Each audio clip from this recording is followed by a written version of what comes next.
Hello friends, आज हम विराम चिन्ह देखेंगे पंक्चुएशन मार्क्स। तो उससे पहले कुछ बात करना चाहूँगी आपसे कि हमें ग्रामर में विराम चिन्ह क्यों है, विराम चिन्ह का महत्व क्या है, विराम चिन्ह का यूजेस क्या होता है। तो देखिए बच्चों, जब हम लोग जब कोई किताब पढ़ते हैं या कोई मैसेज पढ़ेंगे या कोई सारांश पढ़ेंगे, वृत्तपत्र मतलब न्यूज़पेपर पढ़ेंगे, तो उस टाइम पे पढ़ते पढ़ते कुछ चिन्ह के यूजेस हो जाते हैं। देखो अभी यहाँ पे चिन्ह दिए हुए हैं, इस चिन्ह का यूज़ होता है, साइन का, सिग्नेचर, इस साइन का यूज़ हो जाता है। तो ये यूज़ उस वो मैसेज में, वो वृत्त में या उस पैसेज लेसन्स में या हम कोई नॉवल पढ़ रहे हैं उसमें, वहाँ पे वो किया जाता दिखाई देता है हमें। तो इसके कुछ ना कुछ तो मतलब है, क्यों ये यहाँ पे यही इसी टाइम यहाँ पे क्यों दिया है, इसको ही यहाँ पे क्यों दिया है। तो ये सब उसकी नियम है कि वो हमें बताएंगे कि यहाँ पे थोड़ी देर रुकना है। फॉर एग्जाम्पल इसका अभी मैं पहले आपको डेफिनेशन बता देती हूँ। जेव्हा आपण बोलत असतो तेव्हा आपण मध्ये थांबत बोलतो, त्या थांबण्याला विराम असे म्हणतात। लेखनामध्ये हा विराम वेगळ्या खुणांनी आणि चिन्हांनी दाखवला है, त्या चिन्हांना विराम चिन्ह म्हणतात। मतलब जब हम बात करते हैं ना एक दूसरे से, उस टाइम पे हम थोड़ा रुकते हैं तो पता चल जाता है कि हाँ ये यहाँ पे रुका है, इसको यहाँ पे कुछ बोलना है, उसकी फीलिंग्स उसको एक्सप्रेस करनी है। तो फीलिंग्स हम फेस टू फेस बैठेंगे तो हमें पता चलेगा कि ये डरा है या घबरा रहा है, इसे बहुत हैप्पी है, इससे हमें पता चल जाता है। बट लिखते टाइम वो सच में क्या, उसकी फीलिंग्स क्या है, वो हमें कौन दर्शाता है, ये सारे साइन, ये खुना, ये सब साइन हमें दर्शाती है कि उसके मन में क्या है, लेखक के मन में क्या है, जो लेसन है उस लेसन का हीरो है उसके बदले में क्या है, या उस लेसन में क्या बताया हुआ है, वो सब हमें इस चिन्ह से दर्शाते हैं। तो ये चिन्ह व्याकरण में बहुत बड़ा काम करते हैं और ये चिन्ह आपको 5th स्टैंडर्ड से लेकर 11th स्टैंडर्ड तक ही रहने ही वाले हैं। तो हमें इसका स्टडी करना है। तो वैसे तो बहुत सारे बच्चों को ये विराम चिन्ह स्टार्टिंग के कुछ इजी है, बट कुछ विराम चिन्ह हैं जो उन्हें समझ में ही नहीं आते कि कहाँ पे यूज़ करने हैं। तो एग्ज़ाम में हम लोगों को विराम चिन्ह आएगा, उसके नाम लिखने को बोला जाएगा, या फिर विराम चिन्ह के लिए एक सेंटेंस दिया जाएगा, उस सेंटेंस को सॉल्व करने को बोलेंगे। तो उससे ही विराम चिन्ह एग्ज़ाम में भी है। तो एग्ज़ाम में आने वाला है, इस तरह से भी पढ़ेंगे और विराम चिन्ह को और अच्छे से पढ़ लेंगे कि ताकि हमें उसकी नॉलेज हो जाए। तो चलो हम लोग स्टार्ट करते हैं। डेफिनेशन तो आपने देखा होगा, तो अभी देखते हैं। ये पूर्ण विराम, अपूर्ण विराम, अवतरण चिन्ह, ये डबल इन्वर्टेड कॉमा में है, अवतरण चिन्ह, अर्धविराम, प्रश्न चिन्ह, संयोजक चिन्ह, स्वल्प विराम, उद्गार चिन्ह, अपसरण चिन्ह, अपसारण चिन्ह। तो अभी इसको वन बाय वन हम लोग देख लेंगे। पूर्ण विराम, तो पूर्ण विराम तो आप सबको पता है, ये ऐसा चिन्ह आता है, डॉट आता है खाली, उसको इंग्लिश में फुल स्टॉप बोला जाता है और हिंदी में भी उसको पूर्ण विराम ही कहा जाता है। तो ये वाक्य पूर्ण झाले हे दाखवण्यासाठी हे वापरतात। मी दररोज अभ्यास करतो, मतलब मेरा वाक्य कंप्लीट हो गया है, तो वो कंप्लीट भूतकाल में हो, भविष्यकाल में हो या वर्तमान काल में, तो वो वाक्य अगर कंप्लीट हो गया है तो वहाँ पे हमें फुल स्टॉप लगेगा। तो इसके लिए ये फुल स्टॉप का यूज़ हो जाता है, पूर्ण विराम का भी यूज़ हो जाता है। आगे का है हमारा अर्धविराम।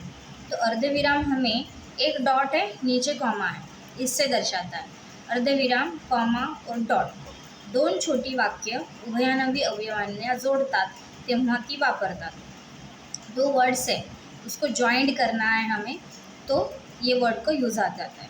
गड आला पण सिंह गेला, मतलब यहाँ पे यूज़ कहाँ पे हुआ है, देखो, गड आला पण सिंह गेला, एक वाक्य है, उसके बाद रुकने के बाद थोड़ा सा बताया गया है, पर सिंह गेला, यहाँ पे और एक आ सकता है, मैं सुबह जल्दी नहीं उठा इसीलिए मैं देर से स्कूल गया। तो यहाँ पे मराठी में कैसे बोलेंगे, मी सकाळी लवकर उठलो नाही म्हणून मी उशिरा शाळेत गेलो नाही। तो यहाँ पे आएगा, म्हणून के जगह पे हम लोग यहाँ पे ऐसे अर्धविराम डाल सकते हैं, दो वाक्य को ज्वाइन करने के लिए। उसके बाद कुछ और वाक्य है ये बताने के लिए यहाँ पे डॉट उस अर्धविराम का यूज़ हुआ है। तो अर्धविराम हमें, अपूर्ण विराम आगे का है, अपूर्ण विराम के बारे में देखते हैं। और एक है यहाँ पे स्वल्प विराम। स्वल्प विराम में कॉमा आ जाता है। इंग्लिश में इसको कॉमा बोलते हैं और हिंदी में इसको अल्प विराम बोलते हैं और मराठी में इसको स्वल्प विराम बोलते हैं। मराठी में स्वल्प विराम, हिंदी में अल्प विराम और इंग्लिश में कॉमा। तो इस कॉमा की क्या डेफिनेशन रहेगी? एकाच जातीचे शब्द लागोपाठ आल्यास त्याला कॉमा लागतो किंवा हाक मारताना नावापुढे कॉमा वापरला जातो। फॉर एग्जाम्पल, गंगा, यमुना, सरस्वती, कावेरी, गोदावरी ह्या भारतातील नद्या आहेत। तो यहाँ पे एक लिस्ट बनाई गई है ना नदियों की, तो वह बताने के लिए बहुत सारी नदियाँ हैं, तो यहाँ पे कॉमाज यूज़ किए गए हैं। तो यहाँ पे और भी आ सकता है, एनिमल्स के नाम भी आ सकते हैं, dog, cat, monkey, donkey. Animals के नाम आएंगे कुत्ता, बिल्ली, शेर, कौवा, वो तो बर्ड्स में आ गया। फिर ये सारे नाम बताने के लिए हमें कॉमा कॉमा यूज़ करके हम यहाँ पे बता देते हैं। और भी आ सकता है, श्यामल पुस्तक दे। तो श्यामल है, उसका नाम है, तो श्यामल के बाद आ गया कॉमा पुस्तक दे। मतलब श्यामल कोई भी नाउन आने दो उसके आगे, या उसको मैं बुला रही हूँ तो उस टाइम पे भी कॉमा आ सकता है, तो वहाँ पे दिया है पुस्तक दे। अभी आ जाएगा अपूर्ण विराम। अपूर्ण विराम मतलब क्या? वाक्याच्या शेवटी तपशील देताना वापरतात।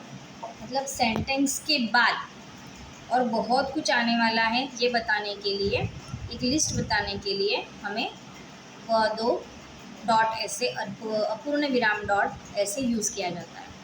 मतलब अभी नामांचे पुढील प्रकार, तो ये सारे प्रकार आ गए, तो यहाँ पे आ गई फॉर एग्जाम्पल और एक लिस्ट आ गई, सब्जी बनाने की रीत। तो सब्जी बनाना है तो उसकी रीत क्या क्या है, लिस्ट क्या क्या है वो भी आएगी, उसकी मेथड क्या क्या है वो भी पूरा आएगा। तो ऊपर आएगा भाजी बनवण्याची रीत। भाजी कशाने बनवतात? तळून, उकडून, वाफवून, वो सारे यहाँ पे आ जाएगा। मतलब सब्जी कैसे कैसे बनाएंगे, हम उसको स्टीम करके भी बनाएंगे, फ्राई करके भी बनाएंगे, डीप फ्राई करके भी बनाएंगे, शैलो फ्राई करके भी बनाएंगे, तो वो आ गए उसका सारा। तो यहाँ पे नामांचे पुढील प्रकार के यहाँ पे दो डॉट है। वैसे ही कुछ लिस्ट बनानी है तो हम ऊपर लिखेंगे। हम जैसे राशन की यादी लिखते हैं ना, जब हमें कोई भी ग्रोसरीज खरीदनी है तो उसके टाइम पे भी हम यहाँ इसका यूज़ करेंगे। बट ये हमें डेली यूज़ में नहीं होता है, डेली यूज़ में नहीं आएगा ये। हमें लेखन जब लेखक लिखता है उस टाइम पे ये चिन्ह का यूज़ हो जाएगा, तो हमें समझ में आ जाता है कि लेखक को ये बताना है। फिर आ गया प्रश्न चिन्ह। प्रश्न चिन्ह में क्वेश्चन मार्क्स, ये तो सबसे इजी है। वाक्यात प्रश्न विचारला असेल तर वाक्याच्या शेवटी वापरतात तू कुठे गेला होतास। मतलब जहाँ पे प्रश्न आएगा, तू कहाँ पे गया था, क्यों गया था, कैसे गया था, किसके लिए गया था, वो क्यों क्या क्या कैसे जो शब्द आ जाएंगे तो समझ लेने का कि ये प्रश्न चिन्ह है और हमें एंडिंग में प्रश्न चिन्ह का यूज़ करना है वाक्याच्या शेवटी, सेंटेंस के बाद। ठीक है, तो अभी आ जाएगा उद्गारण चिन्ह। ये तो एक्सक्लेमेटरी चिन्ह है, ये तो हमारा बहुत ही इंटरेस्टिंग है क्योंकि ये बच्चों को बहुत अच्छा लगता है, क्योंकि इसमें इजी वर्ड रहता है और समझने में भी बहुत आसानी होती है। अभी देखते हैं इसका डेफिनेशन। मनातील भावना व्यक्त करणाऱ्या शब्दाच्या शेवटी वापरतात। अभी मन की भावना है उसके, बापरे केवढा मोठा हा साप, तो ये बापरे यूज हुआ ना यहाँ पे, तो बापरे, आहा, किती, कसा, किती, कसा, आहा, ऐसे जो हमारे एक्सक्लेमेटरी वर्ड्स आ जाएंगे और एक्सक्लेमेटरी का साइन आ जाएगा यहाँ पे आ जाएगा, और एक्सक्लेमेटरी का साइन आ गया तो उसको बोलेंगे उद्गार चिन्ह। ठीक है, तो अभी ये हो गया उद्गारण चिन्ह। दूसरा हमारा अवतरण चिन्ह। अवतरण चिन्ह के दो पार्ट है, एक है हमारा एकेरी अवतरण चिन्ह, दूसरा है हमारा दुहेरी अवतरण चिन्ह। तो एकेरी अवतरण चिन्ह का डेफिनेशन है एखाद्या शब्दावर जोर देताना किंवा दुसऱ्याचे मत सांगताना वापरतात। अभी मुझे एक वर्ड के बारे में बताना है कि यही वर्ड पे जोर दे के बताना है कि ये बहुत इंपॉर्टेंट है, तो इसके लिए हम लोग ये यूज़ करेंगे एकेरी। कैसे? गांधी जी ने चले जाओ ही घोषणा दी। मतलब चले जाओ ये घोषणा दी, ये इम्पोर्टेंट है, इसलिए यहाँ पे आ गया एकेरी अवतरण चिन्ह। एकेरी अवतरण चिन्ह, तो जो बात को बताना है वो बात को जोर दे के बताना है कि मेरे बारे में, मेरे लिए बहुत इम्पोर्टेंट है, तो उसके लिए आ जाएगा एकेरी। दुहेरी अवतरण चिन्ह, मतलब ये हो जाएगा इन्वर्टेड कॉमा। इन्वर्टेड कॉमा को बोलेंगे दुहेरी अवतरण चिन्ह। तो बोलणाऱ्या तोंडचे शब्द दाखवताना दुहेरी अवतरण चिन्ह वापरतात। शरद म्हणाला मी सहलीला येईन।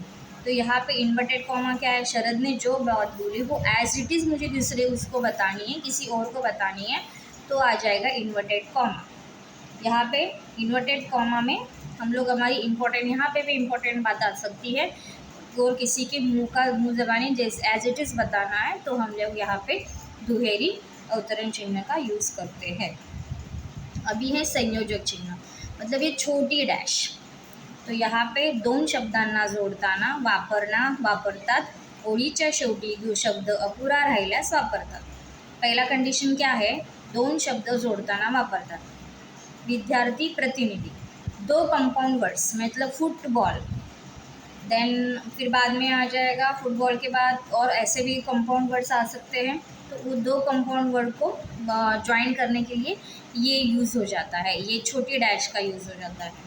और दूसरा कंडिशन क्या है हमारा, ओळीच्या शेवटी शब्द अपुरा राहिल्यास। मला निबंध लिहायला आवडतो, मतलब मैं एक सेंटेंस लिख रही हूँ, यहाँ पे मेरी बुक ख़त्म हो गई तो यहाँ पे मैंने एक छोटा डैश मारा और मेरी सेंटेंस मैंने यहाँ से स्टार्ट किया।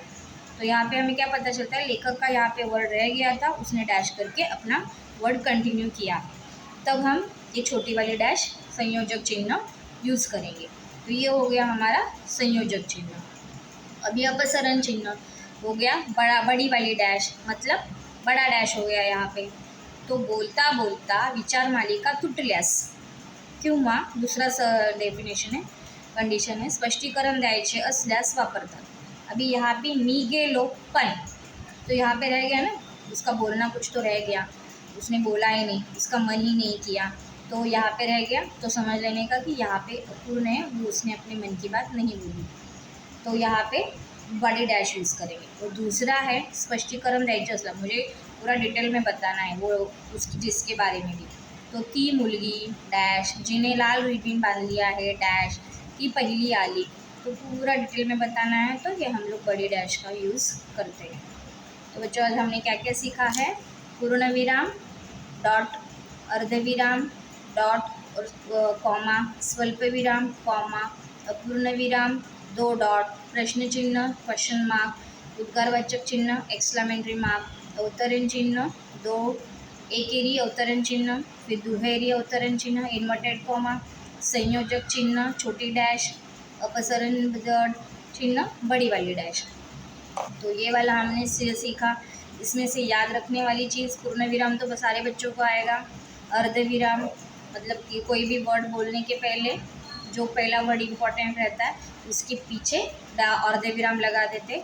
स्वल्प विराम तो सबको पता है, कॉमा आएगी जो ज़्यादा चीज़ें बातें जिस जाति से रिलेटेड रहेंगी या जिसके रिलेटेड रहेगी, जिस काम से रिलेटेड रहेगी, उसके वर्ड्स के ज़्यादा आ रहे हैं, उसके कंटेंट ज़्यादा आ रहे हैं तो कॉमा लगेगा। अपूर्ण विराम में डबल डॉट, मतलब ये मेरा काम अपूर्ण है, उसके बाद ये कंप्लीट हो रहा है वाक्याच्या शेवटी, मतलब मेरा वाक्य कंप्लीट हो गया लेकिन है इसके आगे है, लेकिन लिस्ट है वो बताने के लिए हमारा अपूर्ण विराम। प्रश्न चिन्ह पता है क्यों, क्या, कैसे, का, कधी, कुठे, कसा, ये सारे शब्द आएंगे प्रश्न चिन्ह में। उद्गारवाचक चिन्ह एक्सक्लेमेटरी, बाप रे, आ, किती मोटा, ऐसे वर्ड्स आएंगे एक्सक्लेमेटरी, तो यहाँ पे भी मार्क्स आएगा और एंड में भी मार्क आएगा। अवतरण चिन्ह एक डैश, एकेरी अवतरण चिन्ह जो बात मेरी इंपॉर्टेंट है उस पर लगा दो। दूसरा कंडीशन है जिसका वर्ड एज इट इज़ बताना है और ये मुझे भी कोई वर्ड एज इट इज़ बताना है तो हम लोग इन्वर्टेड कॉमा लगाएंगे। संयोजक चिन्ह, तो संयोजक चिन्ह में छोटी डैश दो कंपाउंड वर्ड बताने के लिए आएंगे। विद्यार्थी प्रतिनिधि, पालक, सभा, इंग्लिश में बताएंगे तो फुटबॉल, लैंड लेडी और बहुत सारे वर्ड्स आएंगे इसमें। ओळीच्या शेवटी अपुरा वर्ड राहिल्याच्याने पूरा सेंटेंस कंप्लीट करते टाइम कुछ रह गया है तो उसको छोटी डैश देके आगे बढ़ाते हैं। अपसरण चिन्ह में बड़ी वाली डैश, जो हम बोलते बोलते रुक गए, पूरा वो सेंटेंस पूरा किया ही नहीं, वो बताने के लिए बड़ी डैश। फिर और कुछ बात है जो डिटेल में मुझे बतानी है तो उसके लिए छोटे छोटे वर्ड डाल के डैश, बड़े बड़े डैश डाल के पूरा सेंटेंस कंप्लीट करना है। तो हमने अभी ये पूरा विराम चिन्ह देख लिया। अभी थोड़े क्वेश्चंस देखेंगे। अभी तुम लोगों को एग्ज़ाम में ऐसे चिन्ह बताए जाएंगे, उस चिन्ह का नाम आइडेंटिफाई तुम लोगों को करना है। तो ये डबल डॉट वाला कौन सा हो जाएगा हमारा? अपूर्ण विराम। यहाँ पे हो जाएगा अपूर्ण विराम। ये हमारा एक ही डॉट है, तो ये हमारा एक डॉट क्या बनेगा? आप लोगों को यहाँ पे कौन सा डॉट दिख रहा है? एक ही डॉट है हमारे, तो ये एकेरी अवतरण चिन्ह। यहाँ पे एक्सक्लामेंट्री हो तो एक्सक्लामेंट्री में आएगा उद्गार चिन्ह। यहाँ पे एक डॉट है, एक कॉमा है, अर्ध विराम, अर्ध विराम। तो यहाँ पे डबल डॉट अपूर्ण विराम, एक डॉट पूर्ण विराम, डबल डॉट अर्ध विराम। ये एकेरी अवतरण चिन्ह, इसी को दो दो बार लगा दो, दुहेरी अवतरण चिन्ह। एक्सट्रामेंटली उद्गारवाचक चिन्ह पता ही है, अर्ध विराम, ये अपूर्ण विराम, और ये हमारा अर्ध विराम। डबल डॉट अपूर्ण विराम है और ये हमारा अर्ध विराम है। अपूर्ण विराम और अर्ध विराम, इसमें आप लोग कंफ्यूज मत हो जाइए। अपूर्ण विराम, डबल डॉट, अर्ध विराम मतलब एक डॉट डाल के आधा ही रह गया, पूरा किया ही नहीं इसको, तो ये हो गया अर्ध विराम। दुहेरी अवतरण चिन्ह, ये संयोजक चिन्ह, छोटा डैश, हाइपेन, स्वल्प विराम, कॉमा, प्रश्न चिन्ह, प्रश्न चिन्ह। तो इस तरह से ये भी कुछ वर्ड्स हैं। तो आई होप आप लोगों को विराम चिन्ह अच्छे से आया होगा समझ में। तो बच्चों और एक बात है, आप लोगों को किस ग्रामर की कोई चीज़ समझ में नहीं आ रही होगी तो आप कमेंट्स में डाल सकते हो, तो उस पर एक वीडियो बनाई जाएगी। आपको अगर मराठी में कोई और लेसन सीखना है, हिंदी में, साइंस में, मैथ्स में, या फिर ज्योमेट्री, ज्योग्राफी, हिस्ट्री, तो उसमें भी पूरा हिंदी में कन्वर्ट करके बताया जाएगा आपको।